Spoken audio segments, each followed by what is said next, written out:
Hello दोस्तों, तो हम लोग प्रैक्टिस सेट 22 तक कंप्लीट कर चुके हैं और अभी हम लोग करेंगे प्रैक्टिस सेट 23। तो चलिए फर्स्ट क्वेश्चन देखते हैं। तो यहाँ पे देखिए, भारत के प्रथम महिला मुख्यमंत्री कौन थे? तो इसका आंसर हो जाएगा बी, जो कि सुचेता कृपलानी होगा, कृपलानी। तो उत्तर प्रदेश की मुख्यमंत्री सुचेता कृपलानी भारत के प्रथम महिला मुख्यमंत्री थी। सुचेता कृपलानी एक भारतीय स्वतंत्रता सेनानी और राजनीतिज्ञ थी और वे प्रसिद्ध नेता आचार्य जेबी कृपलानी जी की पत्नी थी। और भारत की प्रथम महिला राज्यपाल सरोजिनी नायडू थी, जो कि उत्तर प्रदेश की राज्यपाल थी। क्वेश्चन नंबर 22, निम्नलिखित स्थानों में से कौन सा राष्ट्रीय राजमार्ग नंबर 30 से जुड़े हुए हैं? तो क्वेश्चन नंबर 2 का आंसर हो जाएगा सी, जो कि आपका राष्ट्रीय राज्यमार्ग 30 से जुड़े हुए बिहार के स्थल है, जो कि बख्तियारपुर, पटना, आरा, मोहनिया मोहनिया वर्तमान में इसका नाम NH 319 है, जो कि NH 319 है।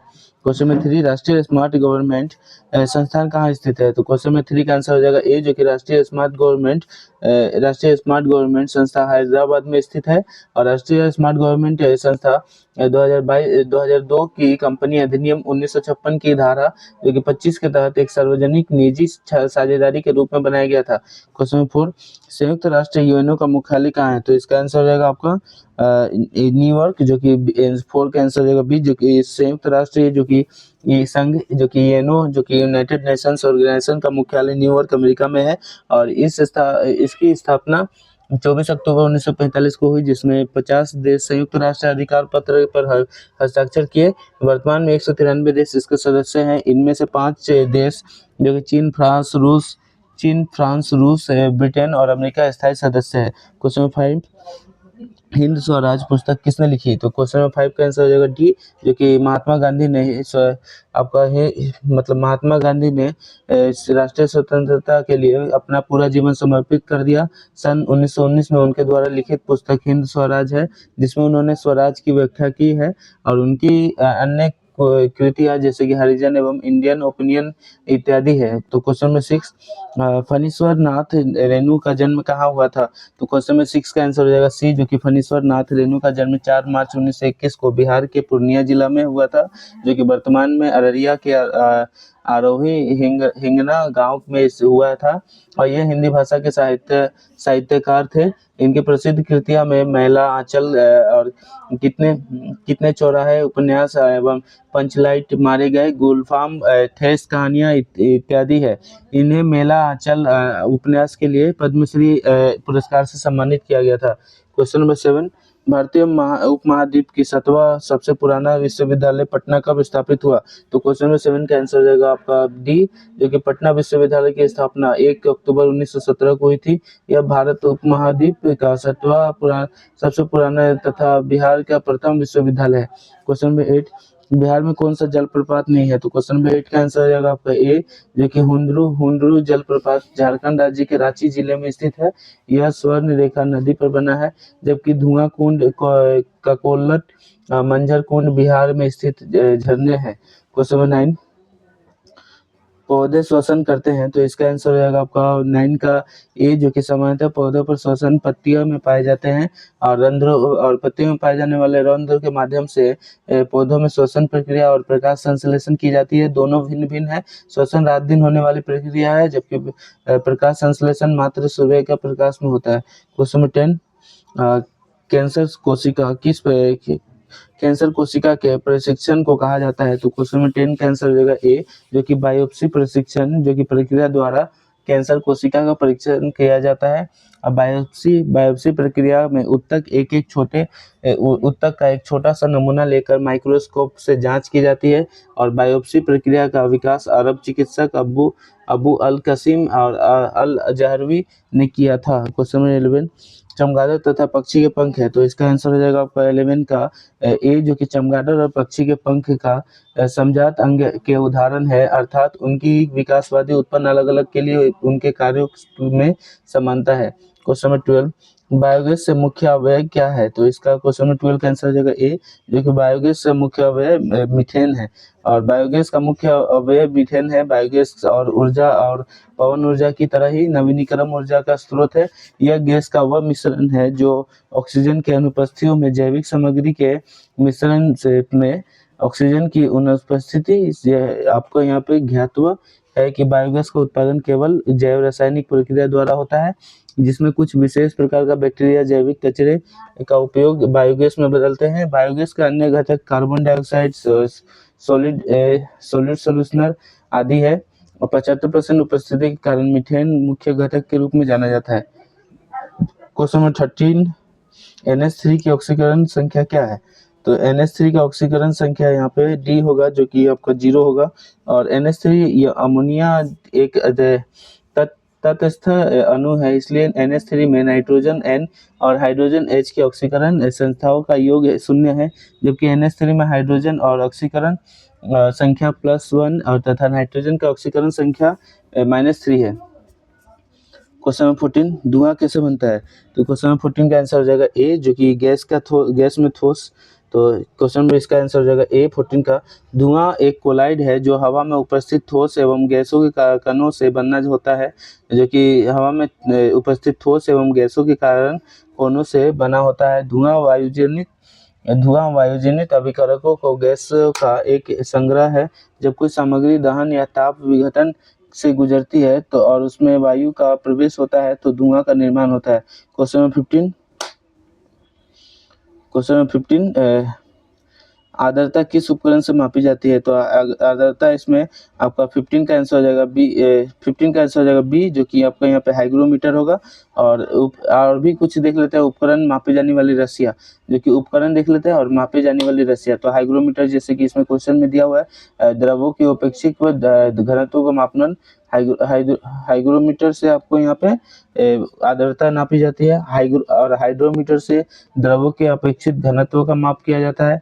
हाइग्रोमीटर से वायु के अपेक्षित आर्द्रता का मापन, पायरोमीटर का आपका उच्च तापमान का मापन, लेक्टोमीटर की दूध की शुद्धता को मापन, और सिस्मोग्राफ की भूकंप की तीव्रता का मापन, और उसका बैरोमीटर वायुमंडलीय दाब का मापन। तो क्वेश्चन नंबर 16, अस्त होते समय सूर्य लाल दिखाई देता है। तो क्वेश्चन नंबर 16 का आंसर हो जाएगा बी, जो कि अस्त होते समय सूर्य का रंग लाल प्रकीर्णन का कारण होता है। इसके अतिरिक्त आकाश का नीला रंग तथा सूर्योदय के समय आकाश का लाल रंग भी प्रकीर्णन का कारण ही होता है, प्रकीर्णन के कारण होता है। क्वेश्चन नंबर 17, रबर से स्टील अधिक लचीला होता है, क्यों? तो इसका आंसर हो जाएगा आपका 17 का सी, जो कि आपको रबर से आपका यहाँ पे प्रतिबल की विकृति का अनुपात अधिक है। तो रबर से स्टील अधिक लचीला होता है क्योंकि इसके प्रतिबल का विकृत का अनुपात अधिक है, अर्थात रबर से स्टील का यंग प्रत्यास्थापन गुणांक ज्यादा अधिक होता है। और यांत्रिकी के संदर्भ में यंग गुणांक या यंग मापन किसी पिंड वस्तु की प्रत्यास्थता का मापन है। यह अक्षीय प्रतिबल एवं विकृति का अनुपात के रूप में परिभाषित किया जाता है। स्टील का यंग गुणांक रबर से अधिक होता है, अतः रबर की अपेक्षा स्टील अधिक लचीला होता है। क्वेश्चन नंबर 18, जड़त्व के नियम को यह भी कहा जाता है। तो क्वेश्चन नंबर 18 का आंसर हो जाएगा बी, जो कि जड़त्व के नियम अनुसार यदि कोई वस्तु विरामावस्था में है तो वह विरामावस्था में ही रहेगी।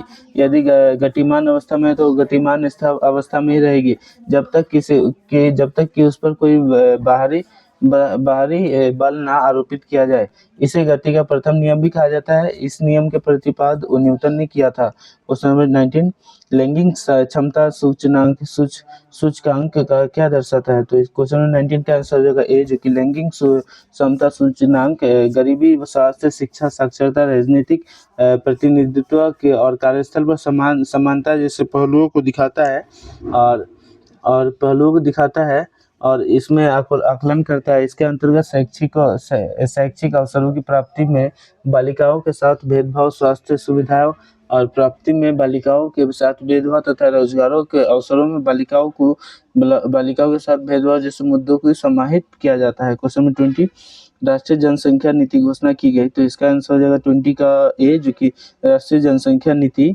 आपका यहाँ पे 15 फरवरी 2000 को की गई थी। राष्ट्रीय जनसंख्या नीति की घोषणा गर्भ निरोध, स्वास्थ्य संबंधी आधारगत ढांचा और स्वास्थ्य कर्मचारियों को एकत्रित सेवा डिलीवरी पर अतिरिक्त मांगों को पूरा करने का अविलंब लक्ष्य का हासिल करने के लिए की गई थी। क्वेश्चन नंबर 21, आकस्मिक निधि को राष्ट्र कैसे व्यय करता है? तो क्वेश्चन नंबर 21 का आंसर हो जाएगा सी, जो कि आकस्मिक निधि को राष्ट्र संसदीय स्वीकृति के पूर्व व्यय कर सकता है। और आकस्मिक निधि का उल्लेख अनुच्छेद 267 में किया गया है। और यह निधि राष्ट्रपति का कार्यपालिका या सरकार के अधीन होती है, अर्थात इस निधि से पैसा निकालने के लिए संसद की इजाजत की जरूरत नहीं होती है, लेकिन इस निधि का गठन सांसद ही तय करती है। और अर्थात संसद ही तय करती है कि इस निधि का कितना पैसा होगा। क्वेश्चन नंबर 22, निम्नलिखित किस अवधि में 5वीं वर्षीय योजना लागू नहीं की जा सकी? तो इसका आंसर हो जाएगा आपका 22 का आंसर हो जाएगा आपका डी, जो कि प्रथम प्रधानमंत्री जवाहरलाल नेहरू द्वारा सन 1951 में देश में आर्थिक विकास को गति देने के लिए पंचवर्षीय योजना शुरू की गई थी। और वर्ष 1966 से 1969 के दौरान चली वार्षिक योजनाओं को छोड़कर ये पंचवर्षीय योजना लगभग नियमित रूप से चलाई गई थी। पंचवर्षीय योजना का काल 1974 से 1979 के आधारित 1979 के आधारित था, किंतु इसे 1978 में ही समाप्त करके 1978-19 के में रोलिंग प्लान चलाया गया। क्वेश्चन नंबर 23, भारत की राष्ट्रीय आय का मुख्य स्रोत क्या है? तो क्वेश्चन नंबर 23 का आंसर हो जाएगा आपका यहाँ पे डी, जो कि इनमें से कोई नहीं है। और यहाँ पे भारत की राष्ट्रीय आय का मुख्य स्रोत सेवा क्षेत्र है। यह भारत की अर्थव्यवस्था में लगभग 50% से अधिक का योगदान करता है। अतः प्रश्नानुसार आपका दिए गए विकल्पों में सेवा क्षेत्र नहीं दिया गया है, अतः विकास सही होगा, मतलब अतः डी विकल्प सही होगा। क्वेश्चन नंबर 24, लोपचा जनजाति मुख्यतः कहाँ निवास करती है? तो इसका आंसर हो जाएगा आपका क्वेश्चन नंबर 24 का आंसर हो जाएगा सी, जो कि सिक्किम में होगा। और क्वेश्चन लेप्चा जनजाति मुख्यतः सिक्किम में निवास करती है। यह मुख्य रूप से तिब्बतों के मूल के हैं जो लेप्चा भाषा बोलते हैं तथा अधिकांशतः बौद्ध धर्म का पालन करते हैं। क्वेश्चन 25, भारत का प्रथम उर्वरक संयंत्र स्थापित किया गया था। तो इस क्वेश्चन में 25 का आंसर हो जाएगा बी, जो कि भारत में सरकारी स्वामित्व वाले पहले उर्वरक संयंत्र स्थापना सन 1951 में झारखंड के सिंदरी नामक स्थान पर की गई थी। और 1951 में, तो यहाँ पे आपका झारखंड के सिंदरी हो जाएगा। क्वेश्चन नंबर इसका क्वेश्चन नंबर 25 का आंसर हो जाएगा बी, जो कि झारखंड की सिंदरी में हो जाएगा। क्वेश्चन नंबर 26, पूसा रूबी एक किस्म है तो क्वेश्चन नंबर 26 का आंसर हो जाएगा सी, जो कि पूसा रूबी टमाटर की एक किस्म है। इसका पुराना वानस्पतिक नाम लाइकोपर्सिकम एस्कुलेंटम है। और वर्तमान समय के इसे सोलेनम पाइकोपर्सिकम कहते हैं। और इसकी आपत्ति दक्षिण अमेरिकी और एंडीज पर्वत श्रेणी में हुई मानी जाती है। क्वेश्चन 27, अपने उद्गम स्थल में गंगा नदी जानी जाती है। तो क्वेश्चन 27 का आंसर हो जाएगा डी, जो कि गंगा नदी भारत की सबसे बड़ी और प्रमुख नदियों में से एक है, जो कि उत्तराखंड के गौमुख से लेकर बंगाल की खाड़ी तक लगभग 2525 किलोमीटर तक बहती है। गंगा नदी का उद्गम उत्तराखंड के उत्तरकाशी जिले में स्थित गंगोत्री हिमनद से होता है। उद्गम स्थल के देवप्रयाग तक इसे भागीरथी के नाम से जाना जाता है। उत्तराखंड के देवप्रयाग में भागीरथी और अलकनंदा मिलकर गंगा नदी बनाती है। और यहाँ पे प्रमुख सहायक नदियां यमुना, कोसी, गंडक और घाघरा है। ज्ञातव्य है कि 2008 में गंगा नदी को राष्ट्रीय नदी घोषित किया गया। क्वेश्चन नंबर 28, हिमालय के सबसे दक्षिणी भाग को क्या कहा जाता है? तो क्वेश्चन नंबर 28 का आंसर हो जाएगा आपका ए, जो कि हिमालय का सबसे दक्षिणी भाग को शिवालिक कहा जाता है। और हिमालय के 4 पर्वतीय श्रेणियों में से विभाजित किया गया है। ट्रांस हिमालय सबसे उत्तरी, वृहत हिमालय सबसे और लघु हिमालय अथवा मध्य हिमालय, और शिवालिक अथवा ब्रह्म जो कि दक्षिणी हिमालय है। तो यहाँ पे अतः शिवालिक हिमालय का सबसे दक्षिणी भाग है। शिवालिक के निचले भाग तराई कहते हैं। क्वेश्चन नंबर 29, निम्नलिखित में से कौन सी एक गर्म जल धारा है? तो क्वेश्चन नंबर 29 का आंसर हो जाएगा डी, जो कि गल्फ स्ट्रीम होगा। और गल्फ स्ट्रीम एक गर्म जल धारा है। यह धारा मेक्सिको की खाड़ी से उत्पन्न होती है तथा उत्तर पूर्व दिशा में यूरोप के तट पर प्रभावित करती है। क्वेश्चन नंबर 30, स्टेलेक्टाइट स्थलाकृति का निर्माण होता है। तो क्वेश्चन नंबर 30 का आंसर हो जाएगा बी, जो कि भूमिगत जल द्वारा होता है। तो नदियां भूमि से अपने जल का लवण लेकर समुद्र से मिलती है। पानी में मौजूद लवण समुद्र में इकट्ठे होते रहते हैं और समुद्र में उपस्थित चट्टानों की लवण समुद्री जल में घुलते रहते हैं। वह समुद्र ज्वालामुखी विस्फोट से लावा, क्लोरीन, सल्फर डाइड और ऑक्सीजन आदि गैस निकलती है। समुद्र में उपस्थित सोडियम क्लोरीन से अभिक्रिया करके लवण बनाता है। अतः यही कारण है कि समुद्री जल वर्षा जल की अपेक्षा अधिक खारा होता है। क्वेश्चन नंबर 32, समुद्री जल वर्षा का जल की अपेक्षा अधिक खारा होता है क्योंकि। क्वेश्चन नंबर 31 ये तो हो ही गया। 31 क्वेश्चन नंबर 32, गंगा बेसिन पर वर्षा विभाजन पैटर्न घटता है। तो इसका आंसर हो जाएगा आपका 32 का आंसर हो जाएगा ए, जो कि गंगा बेसिन पर वर्षापात का विभाजन पैटर्न पश्चिम से पूर्व तथा उत्तर से दक्षिण की ओर घटता है, क्योंकि दक्षिण पश्चिमी मानसून से पूर्व तथा उत्तर बेसिन तथा अधिक वर्षा प्राप्त होता है। यह मानसून पूर्व से पश्चिम व उत्तर से दक्षिण की ओर कमजोर हो जाता है। तो यहाँ पे क्वेश्चन नंबर 33, उत्तर बिहार किसके लिए प्रसिद्ध है। तो क्वेश्चन नंबर 33 का आंसर हो जाएगा सी, जो कि उत्तर बिहार बाढ़ के लिए प्रसिद्ध है और कोसी नदी के कारण यह स्थिति उत्पन्न होती है, इसलिए कोसी नदी को बिहार का शोक कहा जाता है।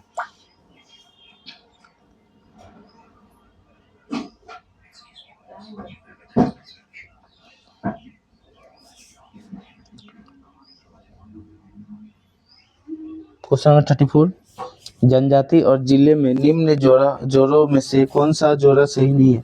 तो इसका आंसर हो जाएगा आपका 34 का बी, जो कि बिहार राज्य में कई जनजातियां पाई जाती है। संथाल जनजाति बांका जिले में, उराव जनजाति ओरान जनजाति सुपौल जिला में व खरवार जनजाति भागलपुर जिले में पाई जाती है, जबकि मुंडा जनजाति बिहार के बक्सर और रोहतास जिले में निवास करती है। क्वेश्चन नंबर 35, भारतीय विदेश नीति बहुत से सिद्धांतों पर आधारित है, जिसमें से एक है। तो 35 का आंसर हो जाएगा ए, जो कि यहाँ पे पंचशील हो जाएगा। भारतीय विदेश नीति बहुत से सिद्धांतों पर आधारित है, जिसमें से एक स्वतंत्र से सिद्धांत पंचशील है। पंचशील सिद्धांत का प्रतिपादन पंडित जवाहरलाल नेहरू ने किया था, जिसमें राष्ट्रीय संप्रभुता को बनाए रखने व दूसरे राष्ट्रों को मामले में दखल न देने जैसे 5 सिद्धांतों शामिल किए थे। और भारत का वर्तमान विदेश नीति पंचशील की जगह आपका पंचामृत ने ले ली है। क्वेश्चन 36, भारतीय संविधान की आत्मा किसे कहा जाता है। तो इसमें इसका आंसर हो जाएगा 36 का ए, जो कि डॉक्टर भीमराव अंबेडकर ने संवैधानिक उपचारों को एक अधिकार अनुच्छेद 32 से 35 के भारतीय संविधान में हृदय तथा आत्मा का संज्ञा दी थी। संवैधानिक उपचार के अंदर 5 प्रकार के प्रावधान है: बंदी प्रत्यक्षीकरण, परमादेश, प्रतिषेध लेख, अधिकार परीक्षा और उत्प्रेषणा रीत, जो कि यहाँ पे आपका 36 का ए हो जाएगा आंसर।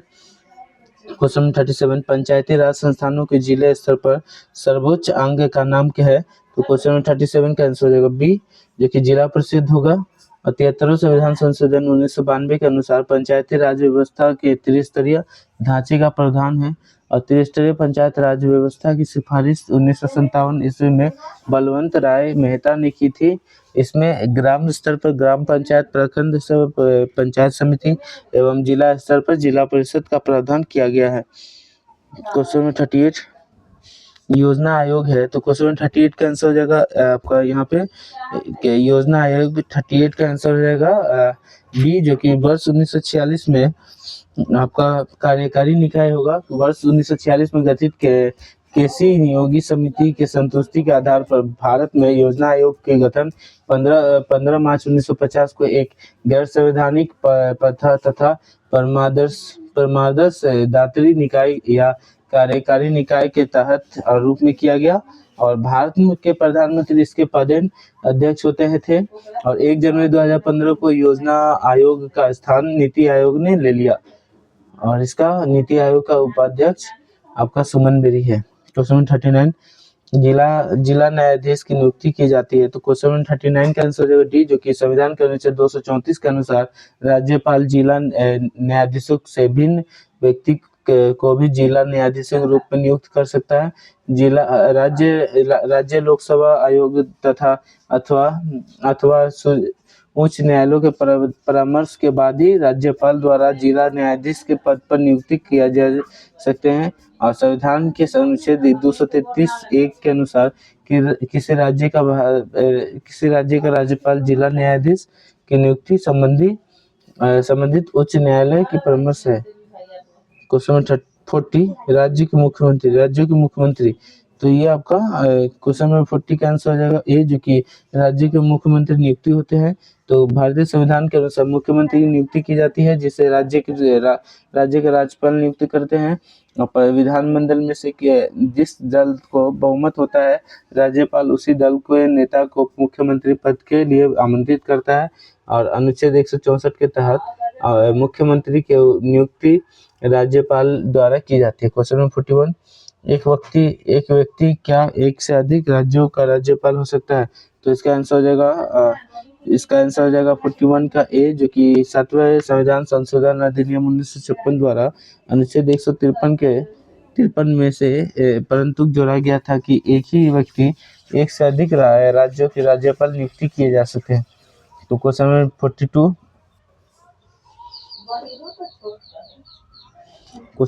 भारत की पार्लियामेंट का उद्घाटन किस सन में हुआ?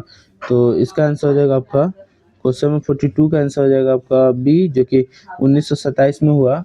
क्वेश्चन नंबर 42 का आंसर हो जाएगा बी, जो कि भारत के पार्लियामेंट संसद भवन का उद्घाटन लॉर्ड इरविन द्वारा 1927 में नई दिल्ली में किया गया। इस भवन की अभिकल्पना दो प्रसिद्ध वास्तुकार sir Edwin Lutyens and Herbert Baker ने तैयार किया था।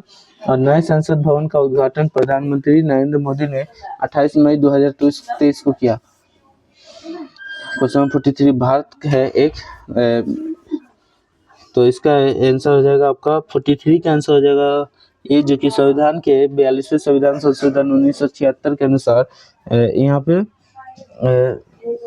1956 के द्वारा 1976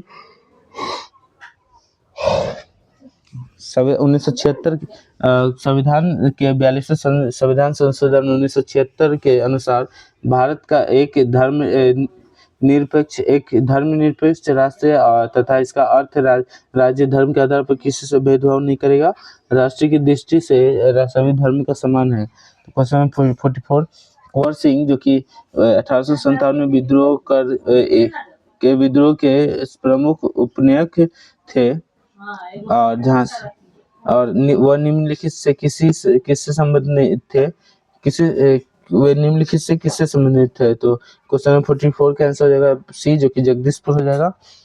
क्वेश्चन नंबर 45, 1857 से 1859 का प्रथम स्वतंत्रता संग्राम पुस्तक के लेखक कौन है? तो क्वेश्चन नंबर 45 का आंसर हो जाएगा ए, जो कि आपका 1857 से 1859 के प्रथम स्वतंत्रता संग्राम के पुस्तक को लेखक थे। आपका यहाँ पे 45 का ए हो जाएगा, जो कि कार्ल मार्क्स और एफ एंजल्स थे। क्वेश्चन नंबर 46, भारत एक खोज पुस्तक अहमदनगर किला जिला में कारावास के दौरान लिखी गई थी। भारत एक खोज के लेखक कौन थे? तो क्वेश्चन नंबर 46 का आंसर हो जाएगा डी, जो कि जवाहरलाल नेहरू थे। भारत एक खोज पुस्तक का लेखक जवाहरलाल नेहरू है। इसकी भारत का न्यायिक इतिहास, सांस्कृतिक, राजनीतिक एवं धर्म में नहीं पता है। Question number 47, servant of India society की स्थापना किसने की थी? तो क्वेश्चन नंबर 47 का आंसर हो जाएगा आपका ए, जो कि सर्वेंट ऑफ इंडिया सोसाइटी की स्थापना गोपाल कृष्ण गोखले ने एक सार्वजनिक स्थिति में किया था। क्वेश्चन नंबर 48, मीर कासिम ने अपनी राजधानी मुर्शिदाबाद से कहाँ स्थानांतरित किया? तो क्वेश्चन नंबर 48 का आंसर हो जाएगा आपका ए, जो कि मीर कासिम ने अपनी राजधानी मुर्शिदाबाद से मुंगेर स्थानांतरित किया। और मीर कासिम 1760 से 1763 ईस्वी तक अलीवर्दी खान के बंगाल का दूसरा सबसे योग्य नवाब थे। उसने अपनी राजधानी मुर्शिदाबाद से मुंगेर स्थानांतरित कर वर्ष 1764 ईस्वी में अवध के नवाब सिराजुद्दौला, मुगल सम्राट आलम शाह आलम नेतृत्व की अंग्रेजी सेना ने मध्य बक्सर का युद्ध हुआ, इसमें संयुक्त सेना पराजित हुए। क्वेश्चन 49।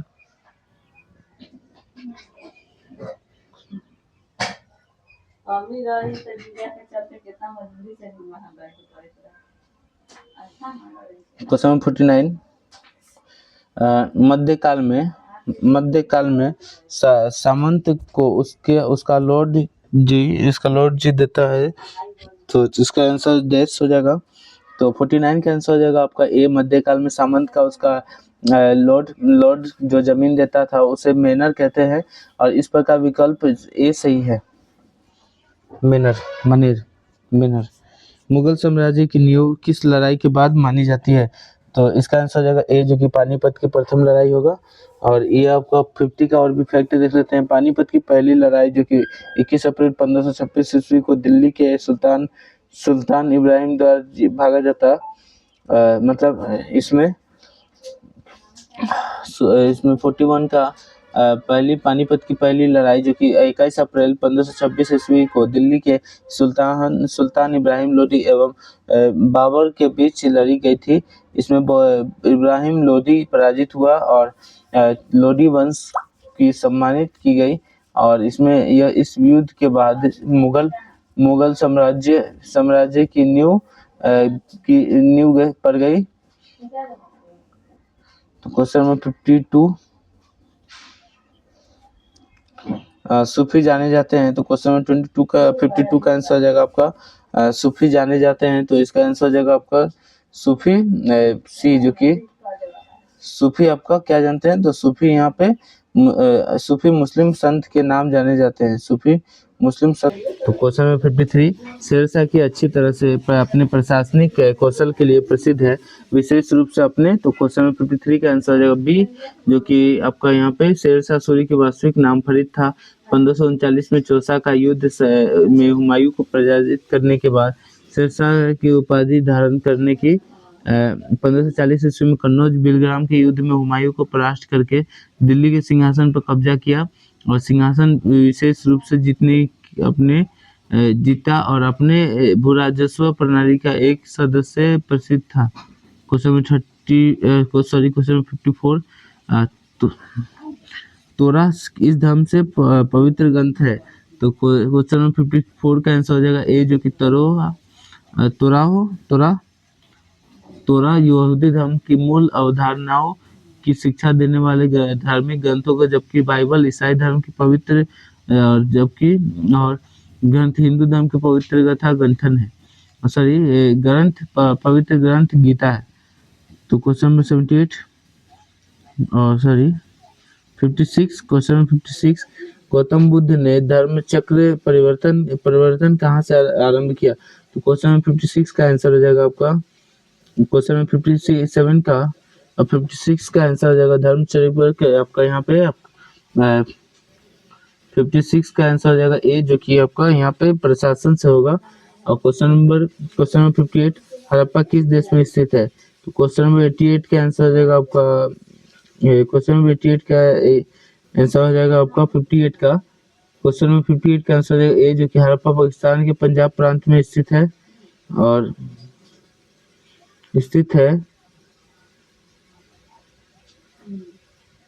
क्वेश्चन नंबर 59, हाल ही में किस देश का उष्णकटिबंधीय चक्रवात की उद्देश्य हुआ?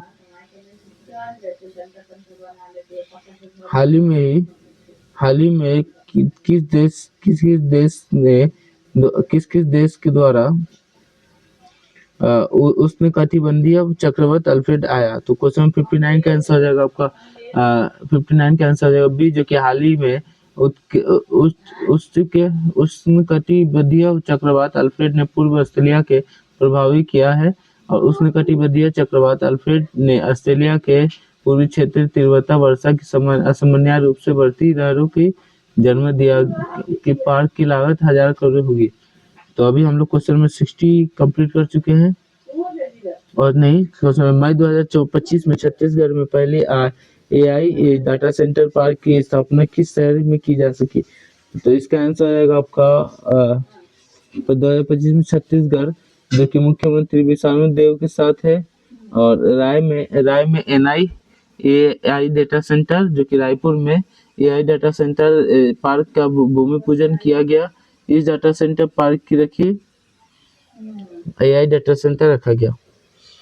तो अभी हम लोग क्वेश्चन 60 तक कंप्लीट कर चुके हैं, जो कि आपका यहाँ पे जीके जीएस का पार्ट था। और अब हम लोग करेंगे 40, जो कि ड्राइवर का पार्ट होगा।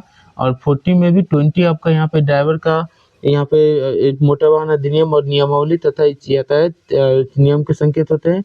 और यहाँ पे आपका 20 आपका यहाँ पे वाहनों के पार्ट पुर्जे लुब्रिकेटिंग में रख रखाव का यहाँ पे मार्क्स होता है। तो चलिए यहाँ पे क्वेश्चन 61 देखते हैं। अपराध के एक अच्छी तरह से रोशन के साथ पर गाड़ी चला रहे हैं, आपको डैश चाहिए। क्वेश्चन में 61 का आंसर हो जाएगा बी, जो कि हमेशा कम बीम पर हेडलाइट का प्रयोग करना चाहिए। क्वेश्चन में 62, सड़क दुर्घटनाओं में मुख्य कारण लिखिए। तो मेरा पीछे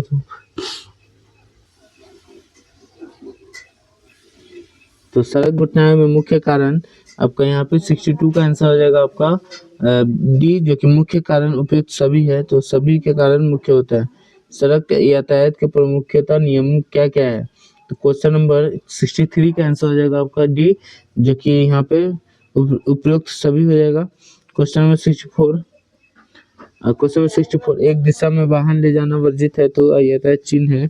तो इसका आंसर हो जाएगा यहाँ पे ये क्वेश्चन नंबर 64 का आंसर हो जाएगा ए, जो कि यहाँ पे है। तो क्वेश्चन नंबर 65 का आंसर हो जाएगा डी, जो कि 65 का आंसर हो जाएगा डी, जो कि एक राम में एक रेलवे क्रॉसिंग तक पहुंचने वाला जहाज स्टॉप लिखा होता है और कोई स्टॉप लाइन नहीं रहती है तो रुकना नहीं चाहिए।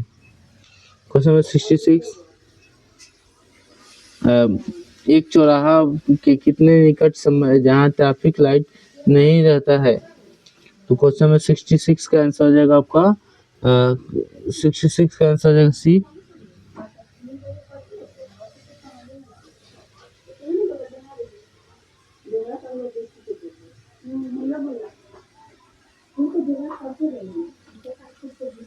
क्वेश्चन नंबर यहाँ पे क्वेश्चन नंबर 67, तो यहाँ पे सॉरी इसका 66 का आंसर देख लेते हैं। तो 66 का आंसर हो जाएगा आपका सी, जो कि 10 मीटर होगा।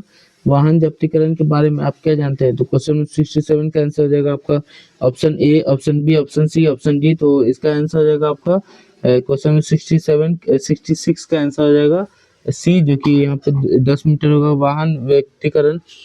वाहन जब्तीकरण के बारे में क्या क्या जानते हैं? तो क्वेश्चन नंबर 67 का आंसर हो जाएगा ए, जो कि जुर्माना वसूल करने वाली एजेंसियों द्वारा वाहन जब्त करने की आदेश होता है।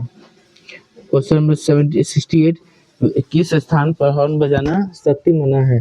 तो इसका आंसर हो जाएगा आपका अस्पताल और स्कूल के पास। तो क्वेश्चन नंबर 68 का आंसर हो जाएगा सी, जो कि यहाँ पे अस्पताल और स्कूल के पास होगा। क्वेश्चन नंबर 67, वाहन जब्तीकरण के बारे में आप क्या जानते हैं? आप क्या जानते हैं? तो ये 67 हो गया। क्वेश्चन नंबर 68, किस स्थान पर हॉर्न बजाना सख्ती से मना है? तो इसका आंसर हो जाएगा सी 68 का।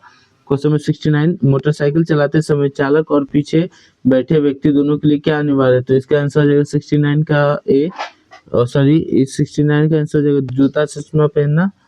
क्वेश्चन नंबर 70, एक पंजीकृत डीलर, जो कि रजिस्टर्ड डीलर द्वारा नए मोटर वाहन अधिनियम के डीलरशिप पंजीकरण के लिए आवेदन मोटर कहलाता है, मतलब फॉर्म कहलाता है। तो इसका आंसर हो जाएगा 70 का आंसर हो जाएगा ए, जो कि फॉर्म 18 कहलाता है। क्वेश्चन में 71, संशोधित मोटर वाहन अधिनियम के अनुसार बिना हेलमेट के मोटरसाइकिल चलाने पर कितना जुर्माना है? तो इसका आंसर हो जाएगा ए, जो कि 71 का आंसर हो जाएगा ए। और क्वेश्चन नंबर 8,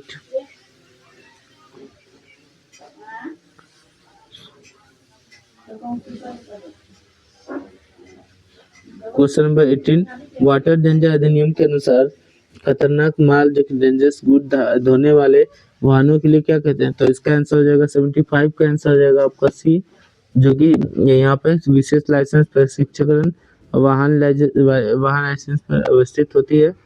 क्वेश्चन नंबर यहाँ पे 56,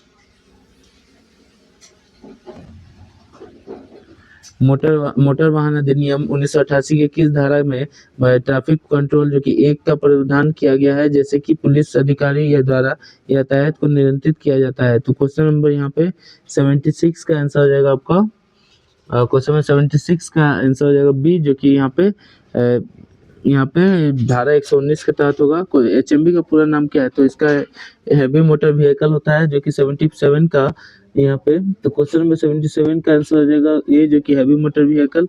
क्वेश्चन नंबर 79, दोपहिया वाहन में तीसरी वाहन बैठा कर ले जा सकते हैं कि नहीं? तो इसका आंसर हो जाएगा आपका 78 का। तो क्वेश्चन नंबर 78 का हो जाएगा आपका यहाँ पे बी, जो कि मोटर वाहन अधिनियम 1939 के तहत है। तो क्वेश्चन नंबर 79, दोपहिया वाहन पर 3 सवारी बैठने पर जुर्माना राशि क्या है? तो क्वेश्चन नंबर 79 का आंसर हो जाएगा आपका 79 का आंसर हो जाएगा ए, जो कि यहाँ पे ए, जो कि 1000 का फाइन है। और क्वेश्चन नंबर 80, क्वेश्चन नंबर 80, सड़क दुर्घटना में पीड़ितों को मृत्यु की स्थिति में मुआवजा राशि है। तो क्वेश्चन नंबर 50 का आंसर हो जाएगा क्वेश्चन नंबर 80 का आंसर हो जाएगा आपका बी, जो कि यहाँ पे आपका इसे लगाने की शक्ति कम लगती है। क्वेश्चन नंबर 81, तो अभी हम लोग वाहनों का पार्ट पुर्जा और लुब्रिकेटिंग एवं रखरखाव का देखेंगे। तो क्वेश्चन नंबर 81 का हाइड्रोलिक ब्रेक का मुख्य विशेषता है। तो इसका आंसर हो जाएगा 81 का आंसर हो जाएगा आपका हाइड्रोलिक ब्रेक का इसका डी हो जाएगा, जो कि यहाँ पे उपरोक्त सभी हो जाएगा। क्वेश्चन नंबर 82, शॉक एब्जॉर्बर का क्या कार्य है? तो क्वेश्चन नंबर 82 का आंसर हो जाएगा डी, जो कि शॉक ऑब्जर्वर के कार्य सस्पेंशन स्प्रिंग को कम से कम करने के लिए होता है। स्प्रिंग किसी पर दबाव के बाद जब उसे फ्री कर दिया जाता है तो वह विपरीत दिशा में उछलती है, जिसे रिवर आउट कहते हैं। क्वेश्चन नंबर 83, फ्रंट एक्सल का प्रकार है। तो क्वेश्चन नंबर 83 का आंसर हो जाएगा आपका ए, जो कि डेड फ्रंट एक्सल, जो कि आपका फ्रंट एक्सल वे एक्सल होते हैं जो घूमते नहीं है, परंतु इन एक्सलों के भार वहन करने के पर्याप्त अलग है और अगले पहियों में इंजन द्वारा विकसित स्थिति तथा इसे नहीं है पहुंचाई जाती है। तो क्वेश्चन नंबर 83 का आंसर हो जाएगा यहाँ पे 83 का आंसर हो जाएगा ए। क्वेश्चन नंबर 84, टॉर्क कन्वर्टर में स्टेशनरी मेंबर का क्या होता है? तो टॉर्क के इनपुट में कर्क परिवर्तन इनपुट सॉफ्ट एवं ट्रिक बढ़िया है। तो क्वेश्चन नंबर 85, निम्न में से कौन सा क्लच टू व्हीलर से प्रयुक्त किया जाता है? तो क्वेश्चन नंबर 85 का आंसर हो जाएगा आपका क्वेश्चन नंबर 85 का आंसर हो जाएगा ए, जो कि बहुप्लेट क्लच टू व्हीलर में संयुक्त राष्ट्र किया जाता है। क्वेश्चन नंबर यहाँ पे बहुप्लेट क्लच में निम्न की संख्या बढ़ जाती है। तो क्वेश्चन नंबर 86, सफेद स्टार्टर से इंजन प्रचलित भाग के लिए कठिन है, वोल्ट की कमी है। तो इसका आंसर हो जाएगा 86 का आंसर हो जाएगा आपका बी, जो कि सेल्फ स्टार्टर का इंजन प्रज्वलन करने लगा है। तो 24 भी डीसी मोटर का प्रयोग हो जाता है। डीसी मोटर यहाँ पे डीसी मोटर एक सेल्फ स्टार्टिंग मोटर है, जहाँ क्योंकि तकनीकी फील्ड और कारण नहीं पहुंची है। सेल्फ स्टार्टर में इसे इंजन परिचालित करने के लिए कितने सेल्फ की डीसी मोटर प्रयोग की जाती है? क्वेश्चन नंबर 86 का आंसर हो जाएगा आपका क्वेश्चन नंबर 86 का आंसर यहाँ पे बी हो जाएगा, जो कि यहाँ पे 24 वोल्ट होगा और बहुत प्लेट क्लच टूल व्हीलर में प्रयुक्त किया जाने लगा है।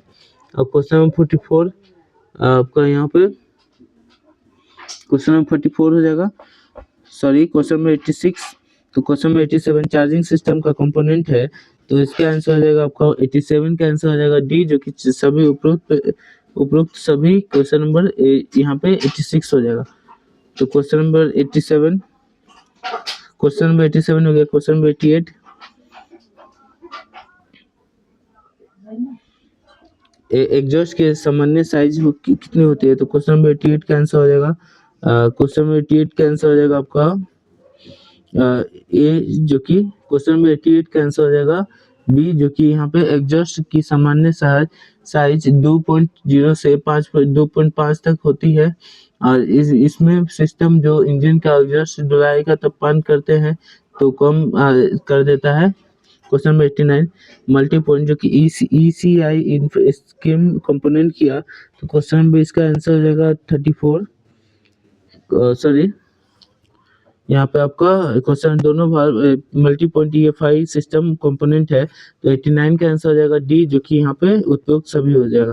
क्वेश्चन नंबर 90 दोनों वाल्व के खुले होने पर संभव उपयोग किए जाने वाला शब्द है, तो इसका आंसर हो जाएगा आपका सी हो जाएगा। 400 का आंसर हो जाएगा सी।